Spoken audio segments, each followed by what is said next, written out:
Playing sports can be a messy venture. With the crowd's cheers filling the atmosphere and adrenaline rushing through everyone's veins, there do come some occasional spurs of testosterone that can create a bit of a rowdy situation. With basketball being the fifth most popular sport on the planet, there is often a lot at stake for players, even when it is not the NBA. Players often tend to get a little too cocky. I mean, being skillful and confident in a game is fine and all, but there's often no need to rub it in everyone's faces. But let us not get too hopeless. Karma could deal a pretty sweet blow every now and then. Plus, there are many strong men out there that know how to put annoying little kids back in their place. For every time annoying basketball players have been owned for being cocky that was caught on camera, here are the best picks for you to enjoy. For those who have played basketball in school or any place, we all have probably experienced a kid who was a bit too confident of their abilities.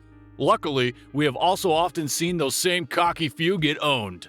Being overconfident is not a virtue, people. It is a vice, and you are going to regret it. In this clip, we can see where, in a match probably between two high school teams, a boastful trash talker who is being a bit too cocky gets what he deserves, and that is being owned.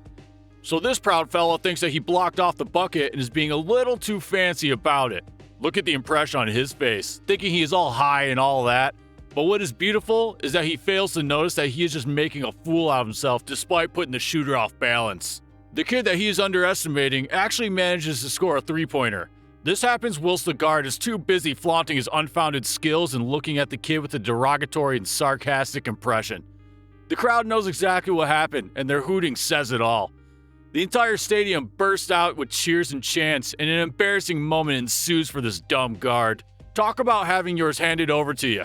I bet he probably had to hide his face afterwards for the rest of the academic year. We know how some people like to be a little too boastful. We all have probably been witness to a few trash talkers too. Every now and then, people think they are the masters of the ball. There's no sweeter thing on God's green earth than seeing these kinds of guys getting owned at their own game, in their own court. In this clip, we can see two men having a one-on-one game. The one in the white tank top likes to say a little too much about his efficiency in the game, but the dude in the gray shirt is going to prove him otherwise. The gray dude makes a first shot with a single point, and the tank top guy makes two consecutive two-pointers. What follows are a bunch of typical verbal exchanges designed to entice the opponent. But when he puts on that facade of being unbeatable, the time comes to show him his place. The guy in gray does not fail to put on a show for everyone to enjoy. Point after point, the gray guy scores twos after twos, leaving the final score at a massive imbalance. In the end, we can clearly see how wrecked the guy in the white tank top feels. I mean, it is a game after all, but I just do not like people who are cocky beyond what typical sportsmanship requires. We all love to think of our teachers and professors as peaceful creatures who have no life or abilities outside the classroom, so we tend to make fun of them too. But trust me, they might call him the professor, but this guy can be really unstoppable inside the court. Like in this video, we see the professor being called out by a confident guy who, if you ask me, is really just being cocky. But man, does he get put to sleep quickly. When will these smack talkers learn? His friends like to discourage their professor too. Professor, you got a backpack, you ain't trying to play. But when the game starts, the professor shows some mad skills. I mean, look at his second score. The guy deflects the ball back from the board to dodge the challenger. Finally, the guy ends him with a 10-2 lead. Respect for Sensei. In another video, we can see the professor take on another challenger. This guy actually begins with a rather cheesy remark. I'm not sure if I'm going to beat him by 5 or beat him by 10. He scores on initially, a necessary deception. But then comes the onslaught. The professor has him dancing on the court until he tries to make an excuse. First time I've played in 3 months, I'm dead. The morale was definitely short-lived.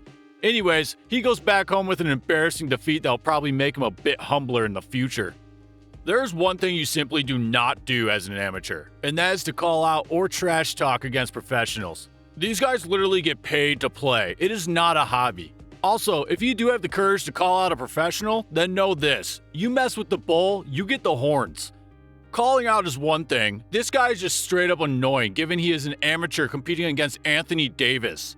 His first attempt is a shameful miss, with Anthony only putting in the bare minimum effort to compete. The guy makes another run, and all Anthony has to do is stick out his hand and voila, another failed attempt. When Anthony's turn comes, the kid wants to act tough like Donkey Kong or something, but Anthony calmly destroys him in a single go. Go ahead and see it for yourself. Words can't really do it any justice.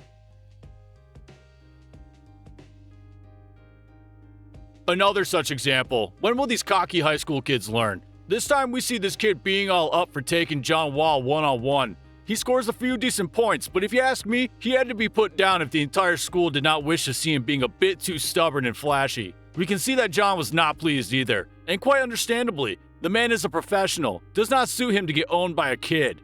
Things even got a bit too intense, and the two started showing passive aggressiveness, bumping into each other and all that. The kid even tries to push John back with a near smack.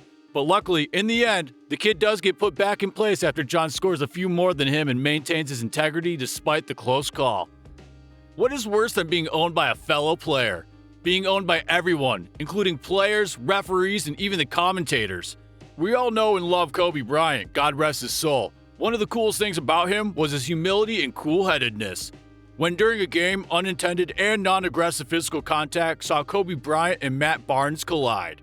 But unlike Kobe, Matt decided to get all cocky and angry about it. With him repeatedly being a bully and trying to stir a fight between himself and Kobe, the referee did not appreciate it and gave him a technical foul. He practically attacked Kobe multiple times, but Kobe's silence was the best remedy that helped own a boastful Matt. Heck, by the end of this drama, even the commentators were roasting Barnes for his fake attempts at trying to intimidate Kobe. Talk about making a loser out of yourself. So, kids, what do we learn? Don't be cocky. It is, of course, okay to be a little competitive and have that sportsman energy. We do watch sports for the thrill and excitement after all. But unless if you want to end up on a video similar to this, let us just keep the showing off to a minimum, huh? With that, the video comes to an end. I hope you liked it, and if you did, show some love and press that thumbs up. Subscribe to our channel to bring you more amazing videos like this one and hit the bell icon so you are instantly notified as soon as a new video comes out. Leave a comment on what you would like to see and we will make a video about that. Until then, catch you later.